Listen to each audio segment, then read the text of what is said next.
I miss the NFL. I miss I miss watching sports. I'm a dude. I grew up in Ohio and Montana watching sports with my buddies. We get home after practice and we turn on ESPN. And I haven't turned on ESPN in ages.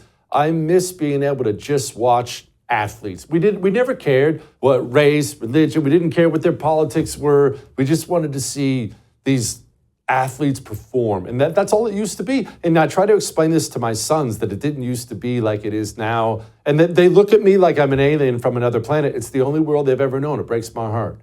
Joining me now, Pastor Paul Blair, founder of Liberty Pastors Network and former NFL player. Pastor, I hate now that I have to tune into the NFL and in between pharmaceutical commercials, there's end racism painted in when did this happen? Why did this happen?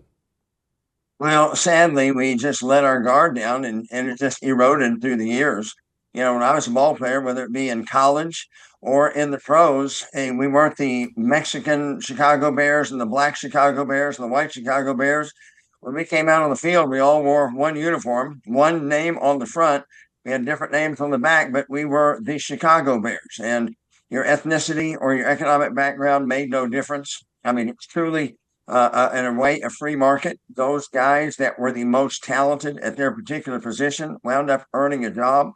You had to be at your best every day in order to keep that job. And, as a team, you wanted to put your best product on the field, but it was a team sport. You were there to represent your city, you were there to represent your fans, and quite frankly, you're on the field there standing shoulder to shoulder with your teammates. And you just do anything in the world to try to make sure not let any of those down. It changed because we let our guard down. And I agree with you on that, but what should we have done? I watched it happen and it was like it was almost all at once. And I know it wasn't all at once. I know that's naive, but it was like one day you woke up and the NFL was gay. And what did that happen? When did that happen? You don't know. It's like it came at us all at once, but it didn't, right? If you look at there were 45 points of the communist goal to take over America. And if you look at it, this has been around for 60 plus years. And it wasn't by using bullets and overpowering us. They knew that couldn't happen.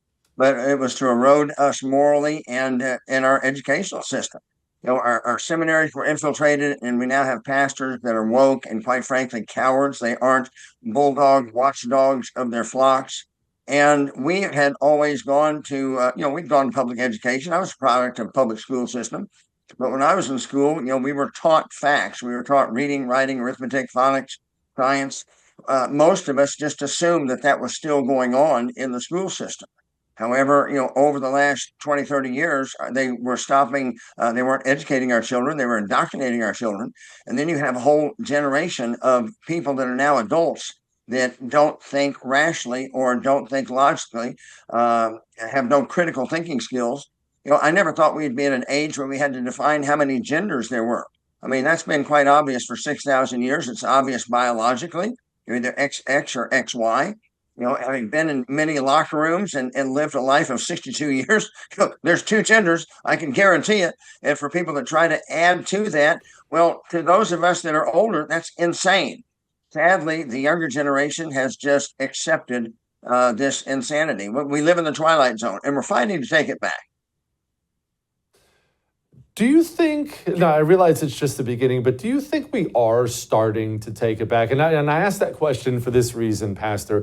I'm seeing more athletes openly, one, refuse the pride stuff, openly talk about Jesus. I don't even remember that from my youth. I'm seeing that pop up more and more now. Have we reached the bottom, for pardon the pun?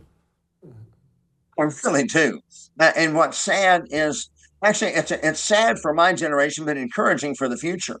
Because the Gen Z kids are far more conservative, and they have a greater draw to get back to orthodoxy in Christianity.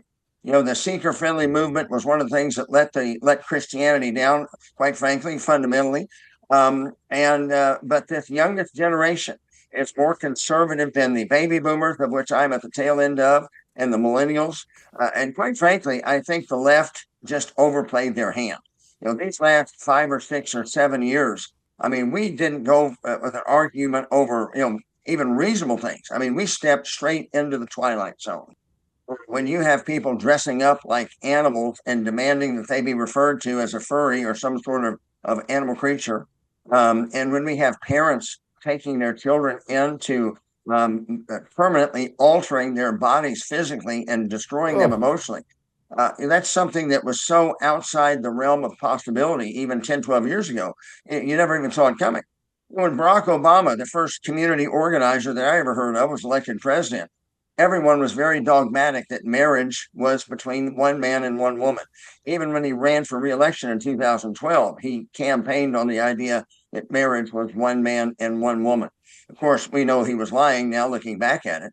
But once that fell, once that domino fell, it seemed that everything else just has fallen very rapidly, a lot faster than I thought. And I think the young people have finally just reached a point where they recognize how insane this is, and they're not going to put up with it anymore. Hopefully, the older generation will join them. yeah, no doubt. The young people might just end up saving us. Pastor, appreciate you very much, sir. I would thank you for coming to my YouTube channel, but I know how brilliant it is, and I know you love it here. So subscribe and watch. We're going to start really ramping things up and putting some funny stuff, some interesting stuff out there, some collaborations. Either way, my YouTube channel is officially the place to be. So stick around.